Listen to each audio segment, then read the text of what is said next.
আজ হয়তো ইমানদারদের সামনে বিশাল বিশাল শক্তিশালী বাহিনী, হাতে আধুনিক পাওয়ারফুল মরণাস্ত্র, চোখে দম্ভ আর ঠোঁটে অট্টহাসি।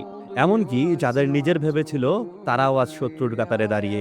আর ইমানদাররা একেবারেই একা, কারণ তাদের অপরাধ তারা কেবল সত্যের পথে অটল।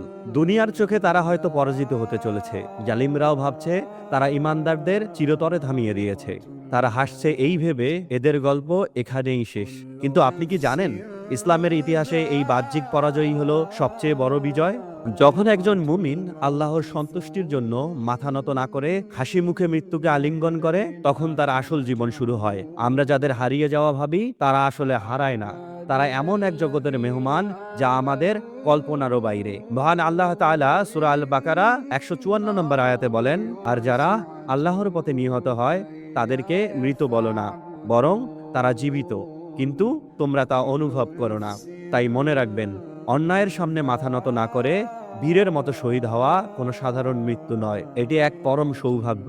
আর যারা সত্যের জন্য প্রাণ দিয়েছে তাদেরকে মৃত বলার সাহস করবেন না, তারা জীবিত, তারা অমর।